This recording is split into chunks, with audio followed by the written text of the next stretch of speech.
I think a lot of hatred that comes to people that are different than you stems from self-hatred and a fear that you don't fit in. And I feel like the world would be a more accepting place if more people were allowed to be like, you know what? I am kind of on the spectrum. I still identify as straight. I'm not saying you have to tell everybody you're bi, but I'm just saying if you acknowledge you're on this little rotating little thing that probably goes back and forth throughout your life, we'd have a lot more acceptance for a lot more people.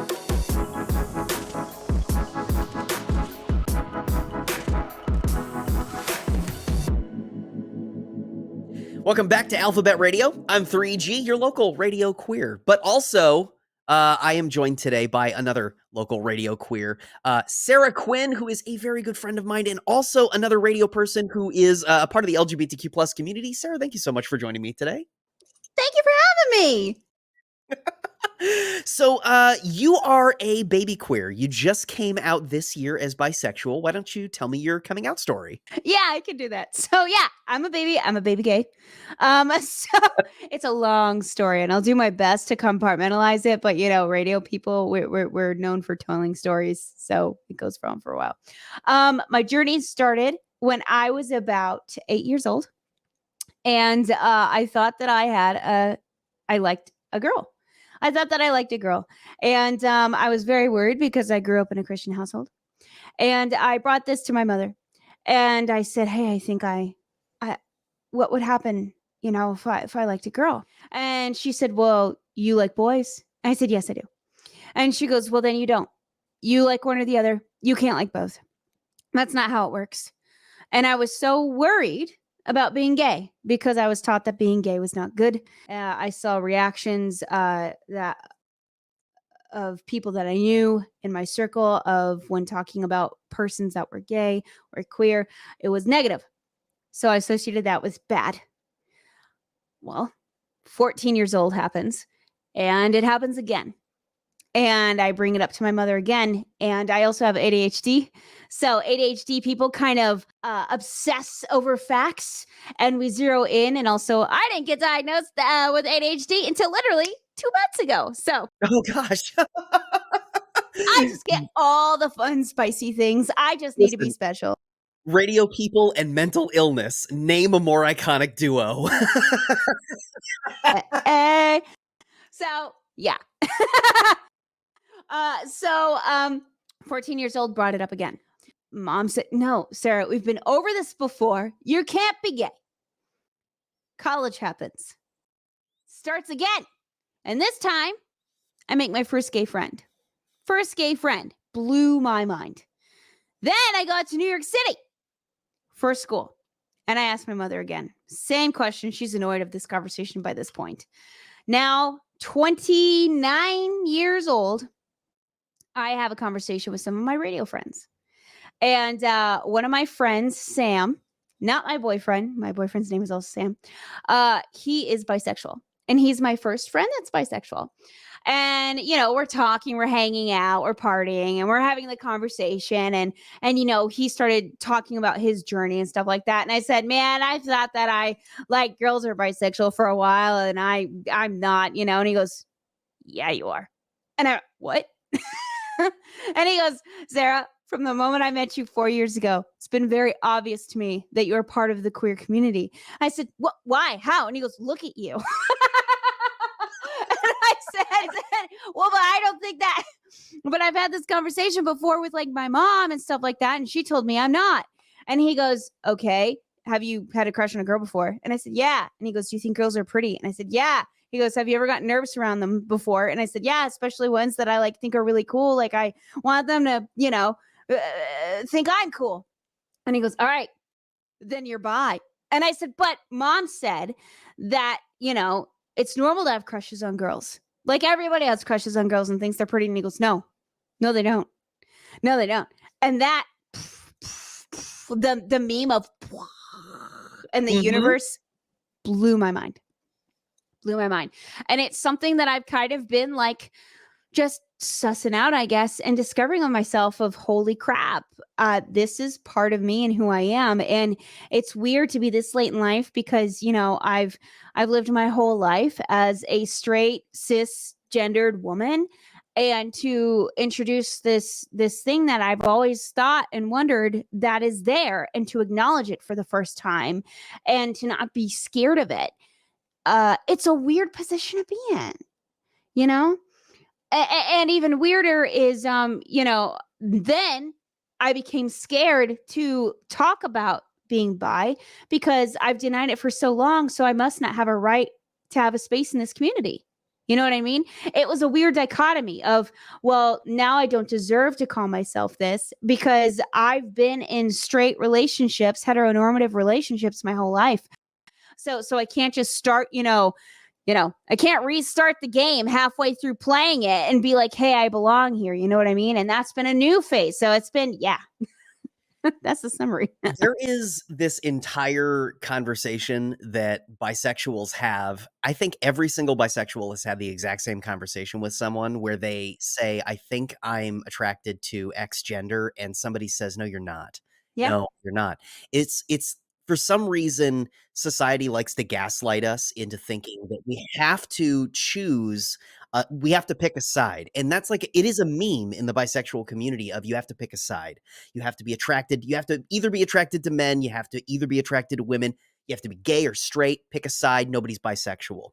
There was a story that a friend of mine told me years ago when so she's a comedian and much better comedian nowadays, but this was like maybe 12, 13 years ago, where she was telling a joke on stage where that was something like, you're not bisexual. Nobody's bisexual. You're either gay, straight, or drunk.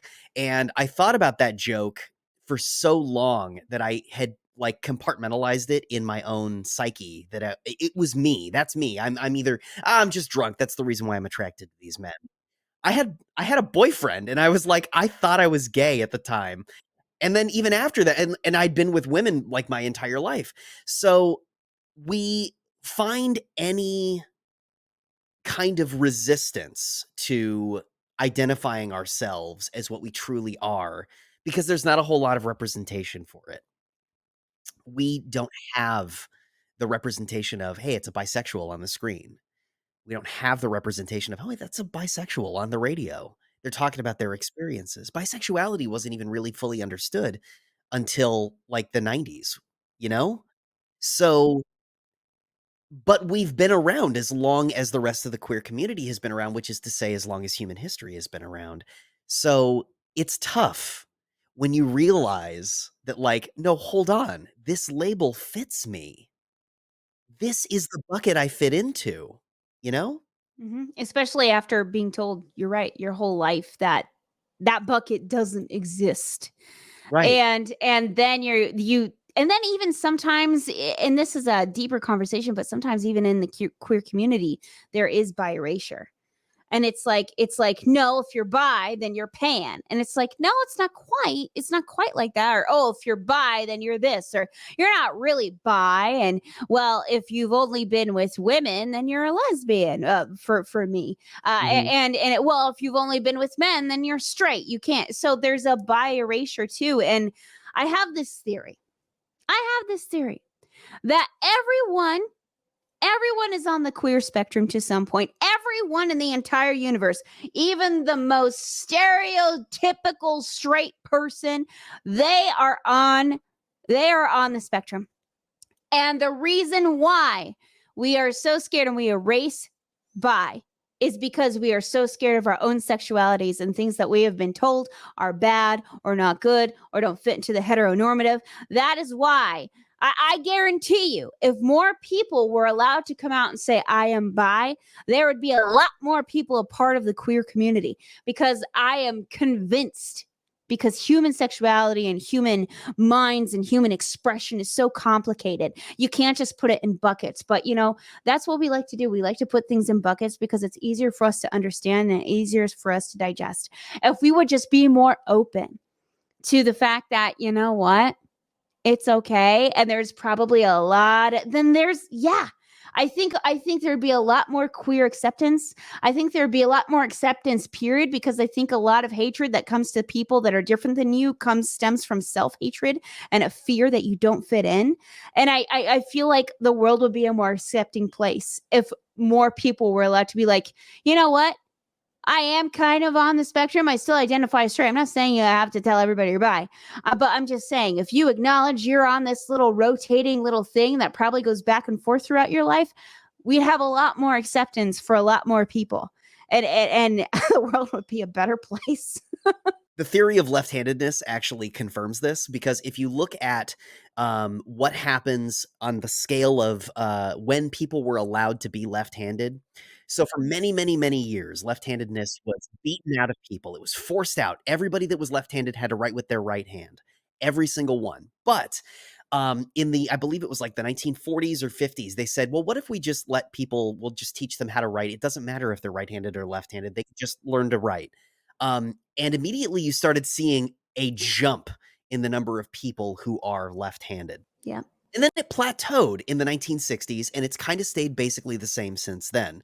And I don't remember what the actual percentage is of left-handedness, but I actually think that the queer community is probably similar in that there are so many of us, and it's probably somewhere around 20%. And I'll tell you the reason why here in a second. Okay. Probably about 20% of people fall somewhere in the LGBTQ plus spectrum. Now, here's my theory for this.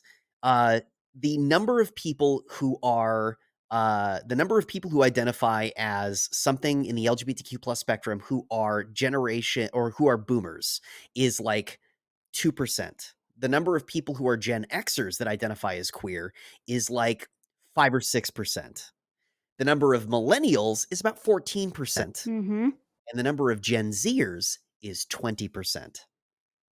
Now, what this tells me is we're seeing an increase as the generations become more accepting of queer people, and as society at large is more accepting of queer people, we start seeing more people be comfortable coming out and accepting their true selves. And we're reaching a point now, yes, all of the shitty politics aside, we're reaching a point now where people are starting to become a lot more comfortable among their peers coming out. It's a more normal thing to do. So the younger generations are already there.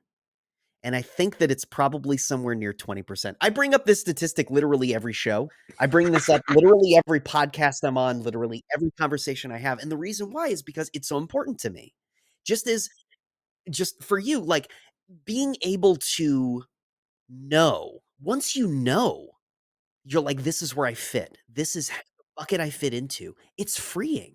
It really is. And I still technically, how I came out, and this is the other thing that kind of makes me feel like, has a weird feeling of like, I want to make sure that I belong in this space because for all these reasons, I think it's important that I acknowledge this part of me. But I also want to acknowledge that a lot more people in our community have had it harder than me. Like I said earlier, I am a cis white woman that has always had straight presenting relationships. And because of that, a lot of privilege comes with that. And a lot of people have struggled. Most people have struggled. And part of me feels like I haven't struggled enough to be able to be a part of this, if that makes sense. I do feel that same thing. Because when I came out, it was very easy for me to come out. I had an accepting family. I had an accepting friend group. I had a partner who accepted me and helped me through it. I had a boss at the time who actually coached me on how to present myself on air. Oh, Bisexual. wow. I Yeah. know. Isn't that great? Like when you have a boss that actually is also a part of the queer community and also actually accepts you, it feels good, right? Yeah, it does. It does. It does. But, so it's been relatively easy for me as well, and I feel that the ease with which we come out does not define our struggles as bisexuals and does not exclude us from the community, because the community itself is not about, op it's not about the oppression that we feel, it's about the community that we feel. Yeah. So And as I long agree as with we are, you. yeah, but no, I totally agree with you that, like, absolutely, especially, like, Black trans women have, historically been excluded from many queer spaces, and even though they were the ones that were initiating the original pride marches and events in the 1960s. So, it's important for us to recognize the privilege that we have while at the same time understanding that we are still a part of this community. Right. And I remembered where I was going with it now. I never technically fully came out. I just started acknowledging it. So I never had a, hey, ma, I'm bi moment.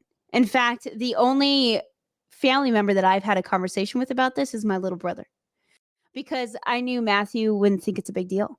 And it literally came out. What was it?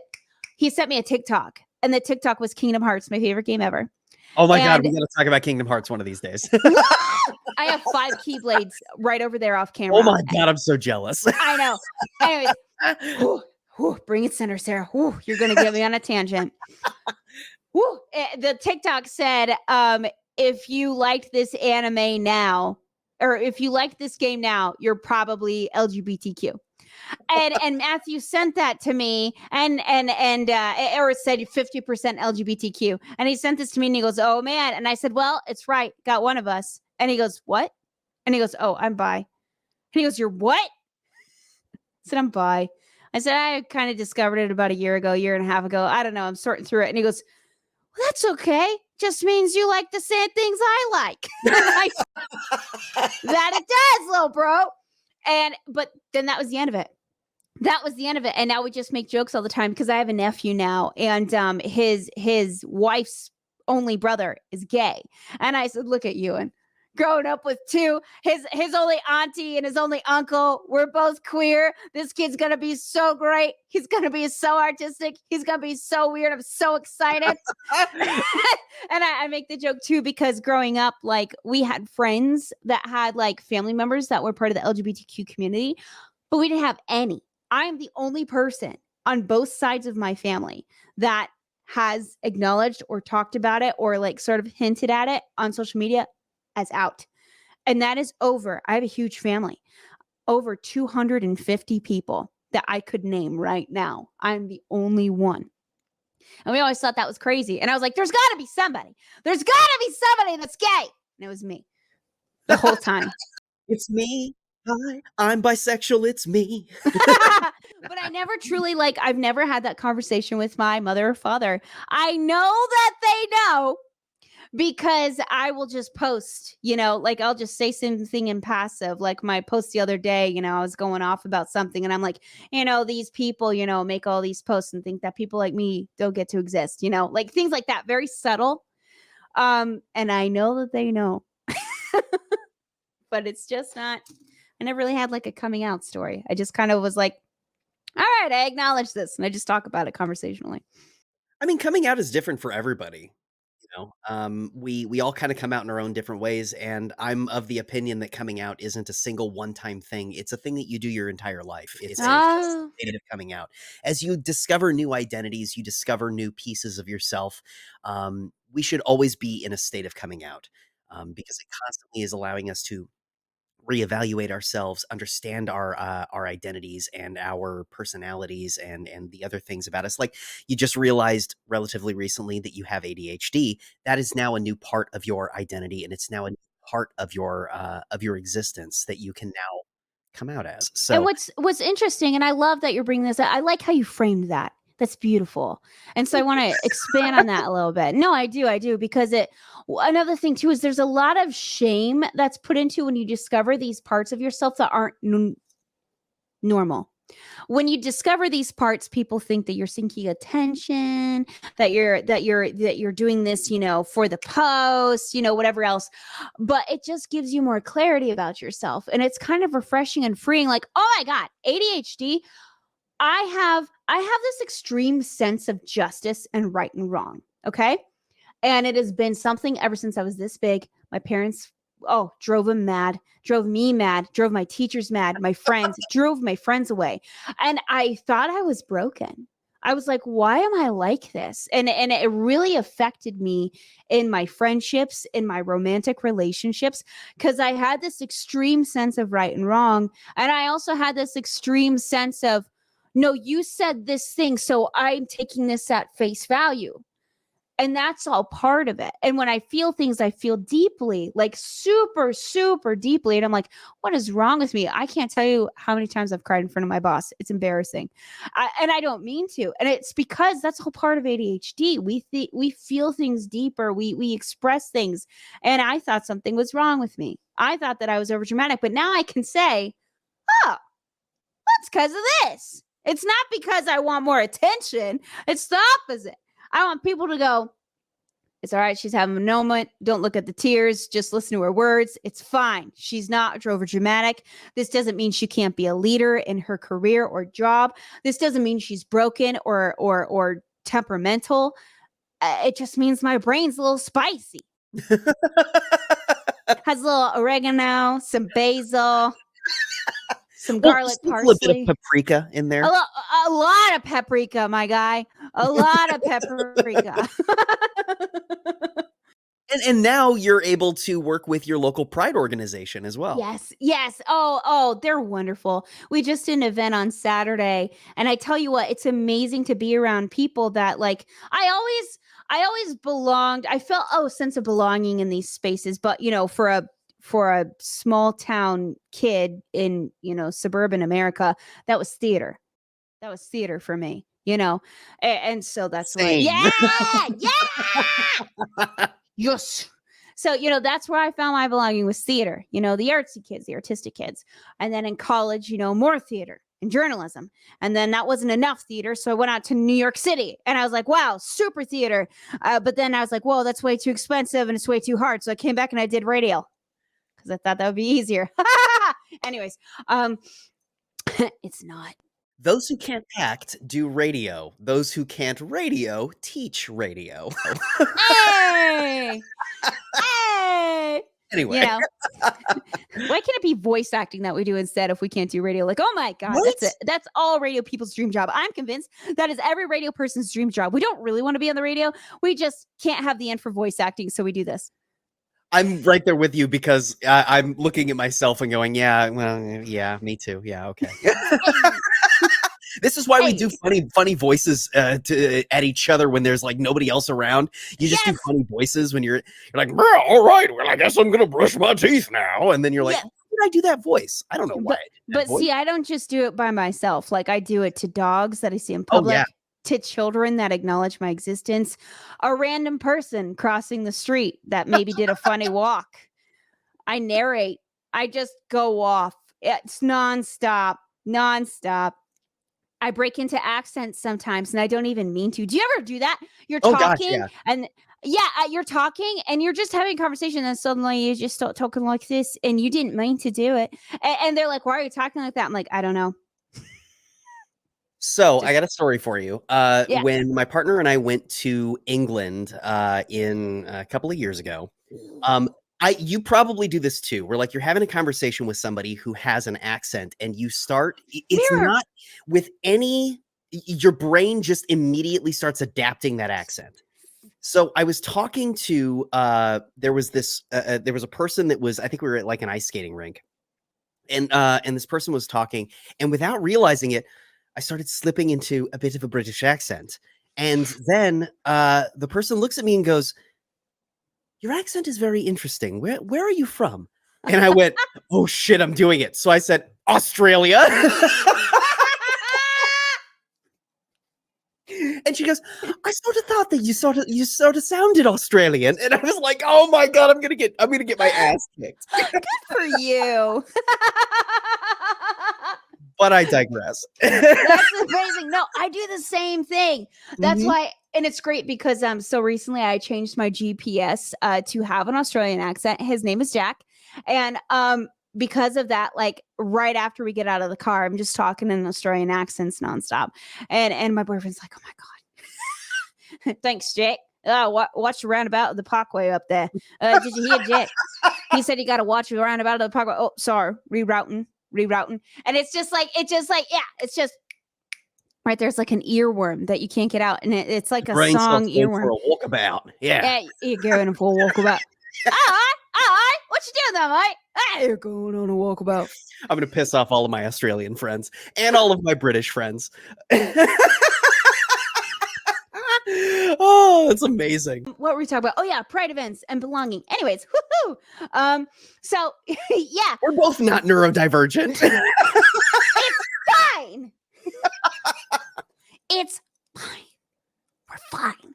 But it's great because I've never been part of a pride organization before. And so it just feels right. I don't know what to tell you. It feels like I belong. And all the people that come to our events, they're just so welcoming and nice. And it's just like, I don't know. It's like a what would you call it's not a fraternity or a sorority. What would you call one of those gathering of places that's just all people and genders? I don't know. Community. It's a community. Oh, sure, if you want to be basic with it, but I mean, I'm just saying, camaraderie. It's a party. It's a yeah. Yeah, it really is, and it's just so nice, and it breaks my heart too of everything going on in the world right now, because that's what these places are. They're places of community. When I went to my one drag show, my first drag show, it was ironically on a Sunday. And I said to myself, I said, wow, this is like church for this community, because how they talk to each other, how they interact, the way they spoke, the belonging, it was like church growing up. People walking in there and talking, people catching up about their lives, people bringing their kids, bringing their families, asking about it, sitting down at the tables, eating together, breaking bread together. To the community, it's a silly drag show brunch, or to the outside community. But to us, it's a place where it's church. And it's just like, it's amazing. And for the people that are just like, oh, what are you, the kids, say the children. Have you ever been to one? Have you ever actually been to one?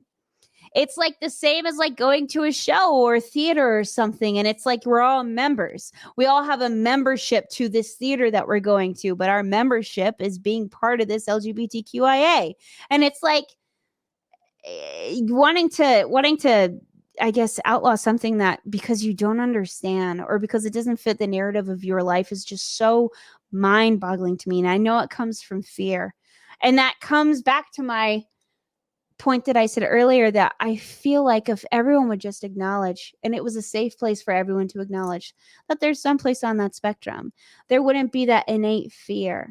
And they wouldn't have to go after things that they either are scared that they relate to, or that they don't understand, or they would feel more open and welcoming to like figure that stuff out if there wasn't this like huge weird, I guess, shame of acknowledging this part of yourselves. It's so strange to me. I'm so glad that you brought up the oneness that you feel in the community, because there's this power that you get from knowing that somebody's got your back.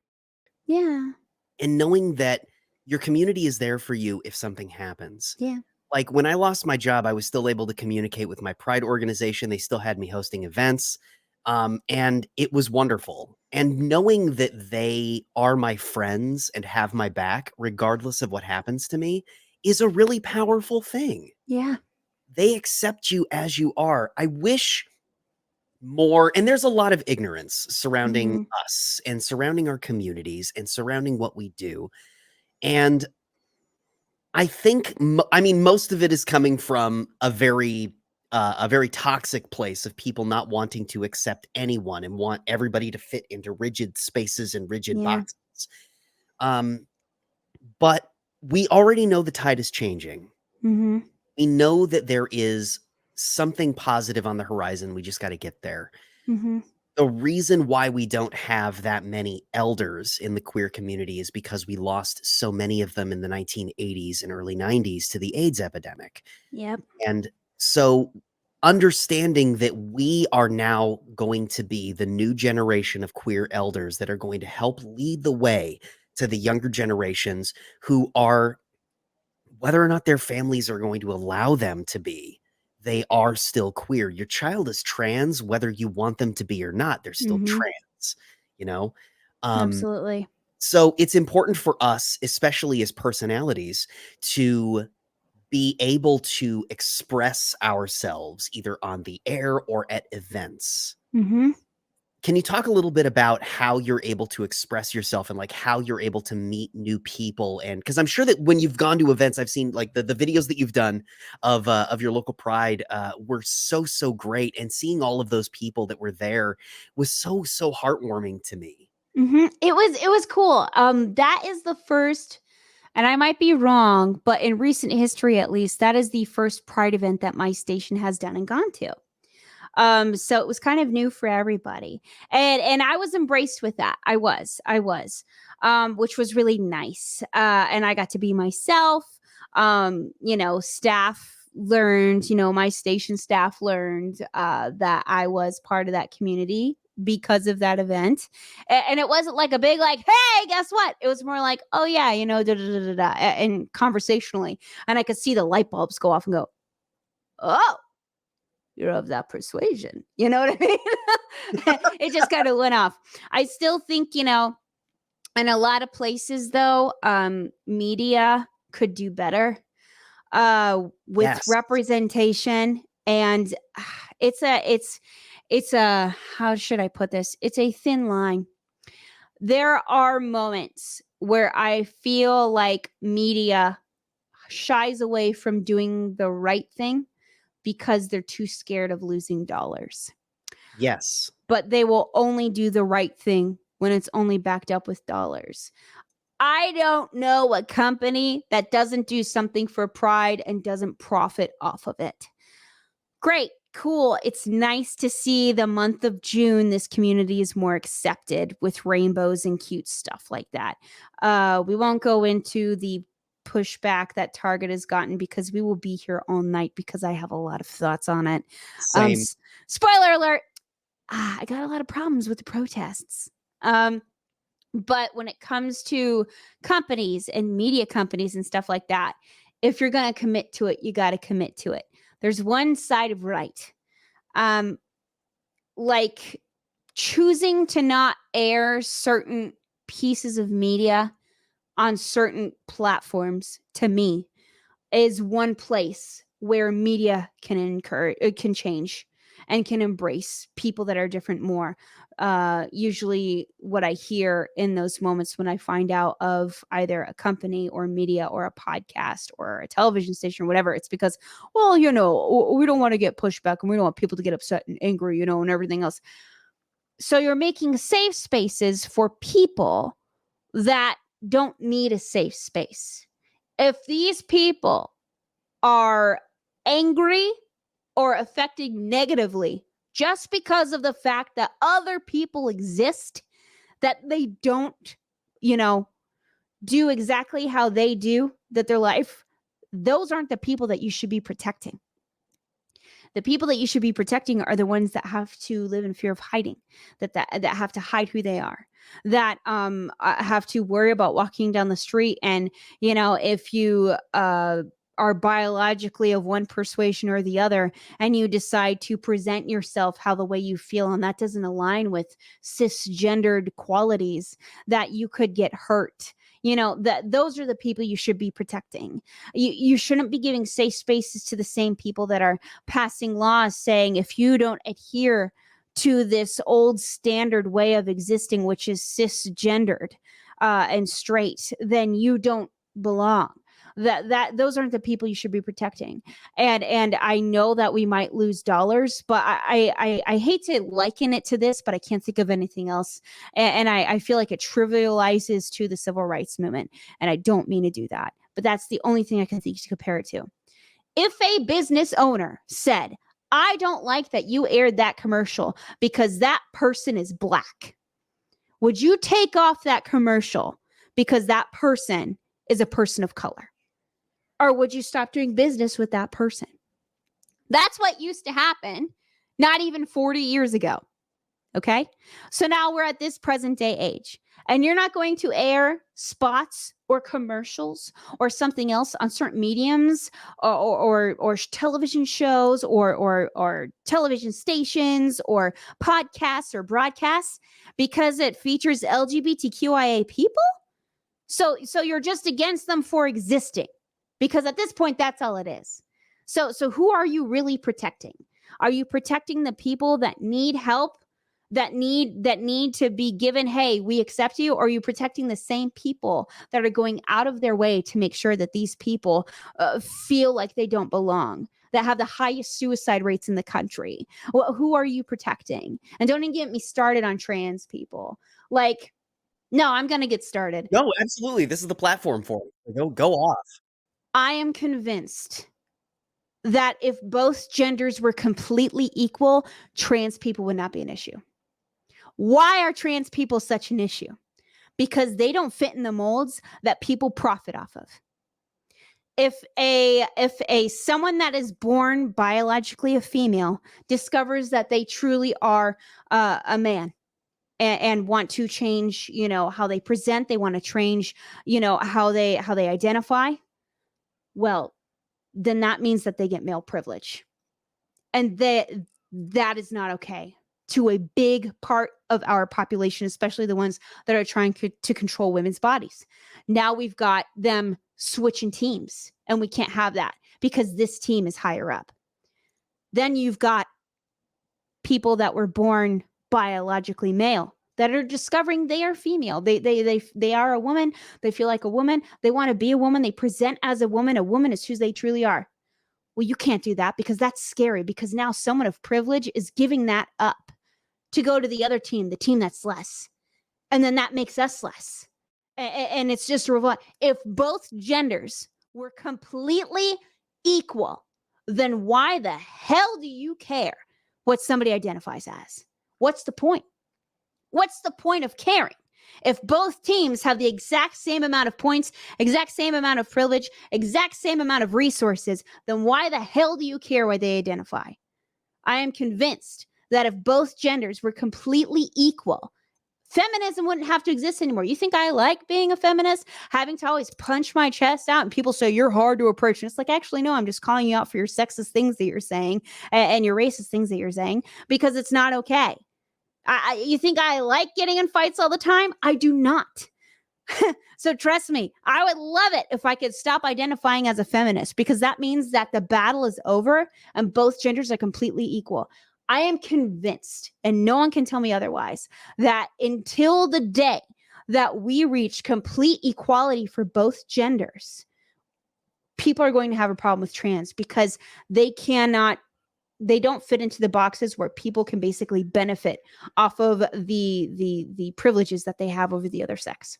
I also think that most people don't realize or recognize just how much of a performance gender is. Yes, How it much is. we don't, like, if you think about the ways in which you present yourself as any particular gender, it's all a performance. Yes. All of it is a performance. And once we start recognizing that and understand just how meaningless gender is as like a social hierarchical construct, Yes. a lot of things are going to start, like the entire patriarchy is just going to start crumbling. And I feel like that's what a lot of the people in power understand and recognize is a major problem. So they see people who are trans, people who are non-binary, and they go, this doesn't fit into any of these boxes that we want people to fit into. And so they rebel against it. They fight against it. You're absolutely right. I think drag queens have been around since Shakespeare. Drag queens have been around since longer than that. We have like entire like all of theater as we know it was performed by what we understand as men at the time. All of Greek theater, all of that ancient Greek theater was performed by what we understand as men. Yes. Yes. Yeah. Yes. And in Shakespeare, there were some men that would only play women's roles because they were so good at it and they were so feminine, and it became part of their identity. They were celebrated for it. That's how they would dress in public, because that's how people knew them as, because women were it was illegal for a woman to get on stage. It was illegal. Your theater could get shut down. You could go to prison if you had a woman cast in your play. This isn't bullshit I'm making up. This is true facts. I'm spitting facts. And now suddenly, Go on. This is real. And now suddenly, because we decided we want to start a fear-mongering thing so we can rile up a base of people that are easily made into fear because they have such an inconsistent life when it comes to income and everything else, and they feel like they're at the bottom of the food chain. So they need a common cause to fight against. They need a cause to fight against to rile them up so that way they can all band together for one cause. Well, what is an easy point? People that are usually misunderstood, people that don't identify into the usual little boxes of society. Let's go after them, but let's make them scary. Let's make them scary and make it that people need to rile up, because then that will detract from their attention of that they don't have a lot of income, they don't have great insurance, that they were born into poverty. Let's give them an scapegoat as to why their lives aren't the American dream. And now we can take it off of that. We can keep passing legislation that makes them still be in these stuck places because they're so worried about the children that now we're paying attention to this instead of paying attention to things that will actually make their lives better. And this is actually 100% the reason why I want to do this series, so that we could highlight queer people that are in radio that actually are able to have platforms, that are able to do some semblance of just going on the air and being yourself on the air is an act of defiance against this patriarchal structure that has for so long held queer people down. You look at radio has traditionally been cisgendered, heterosexual, white, and male. Mm-hmm. And so the first woman didn't have her first show by herself without a male until the 1930s. Yeah. Yeah. And radio had literally been invented in 1909. So it's like, it is absolutely buck wild to me that we don't have more representation on the radio now in 2023. Now that it's over 100 years old, this industry is, and we still don't have any kind of gender parity. We don't have any kind of queer parity. We don't have any of that. All we have is, well, whatever we're able to, the only people that are actually able to be on the air, which are primarily white, primarily male, and primarily cisgendered. Yep. And one thing that I think is crazy too and strange is if someone is allowed to be on the air and they do identify as LGBTQIA, what I would love, and I understand why it needs to be out there because it kind of has to at first. You know what I mean? Since there's not a lot of us. What I find very strange is rarely can someone just be on the air and be themselves without it being like, hi, and this is a big part of who I am. That's my biggest selling point. It's like, okay, do you do that for straight people? Okay, so why are we doing that for your announcer that's LGBTQIA? Why are we doing that? What if they just are themselves and they talk about their lives and the parts of themselves that identify into this bucket that aren't straight? They just talk about it like it's a normal thing because that's what it is. Why does it have to go, oh, wait, hold on, you're gay? Oh, get that highlighter out. All right, yes, and this is our gay announcer. Take it away. You know what I mean? It's just like, why can't that just be a part of their identity? Just like how a straight person's part of their identity, being old is part of their identity, that person's blonde. Well, this person is gay, and it's just part of who they are. It doesn't have to have a highlight on it. Just let them be who they are. Something that I think that so many of us struggle with as well is that visibility. And being able to go on the air and even saying on Bisexual Awareness Day or on, your local prides or like June 1st saying, hey, if you're a part of the LGBTQ plus community, I will see you at the event this Saturday. It's even as simple as that. It goes so far. Have you had a situation where you've met somebody who is a part of the queer community that actually listens to your show? Well, kind of, yeah, because it's really cute, actually. Pretty much everybody in my pride organization listens to me. Oh, and there's one guy, he's so sweet that he's a radio nerd and he nerded out about it. And I thought that was cute. So technically, yeah. But when it comes out, because yeah. But I've only worked in this place for about a year and a half. It's going to be 2 years soon. So, in radio, it takes people a while to get to know who you are. And we've got a lot of radio stations in this market. We're very saturated. So they have a lot of different things they can listen to. And I'm middays. So you would have to tune into me at work in order to hear me. And a lot of people during work tune into hot ACs or country. And I'm a CHR. So I'm slowly getting the recognition a little bit. I have my regular callers that always call me all the time, win contests, ask about their lives off air, how they're doing, and they're slowly getting to know me. But when it comes being out in the community, not a lot of people yet know who I am as a person. So that'll probably come with time. And when those happen, because also this market just started doing events again because of COVID last year, so it's still ramping up, and I'm a baby talent for this market. So I'm sure that'll come with time. What advice would you give a young LGBTQ plus person who's getting into radio today? Don't be afraid to be yourself. Play the game intelligently. Play the game intelligently. And what I mean by that is many people in our industry aren't ready for us. And I'm not telling you to not be yourself. But what I'm telling you to do is play the game intelligently. Don't sacrifice your morals, but be in it for the long game. Change comes with small, frustratingly small steps. Snail's pace steps. And there might be some things that you have to compromise with that you're not happy with. As long as those compromises keep moving you forward and keep slowly, very under the radar, growing your platform until there's a point where they cannot ignore you, that's the way to go.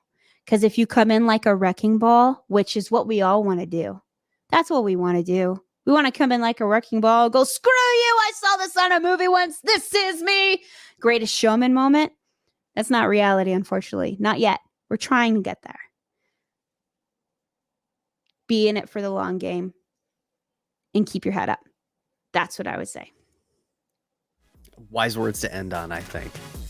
Sarah Quinn is middays and the marketing director for Hits 100.3 Carolina. You can follow her at Sarah on Mike on Instagram. Sarah, thank you so much for joining me today.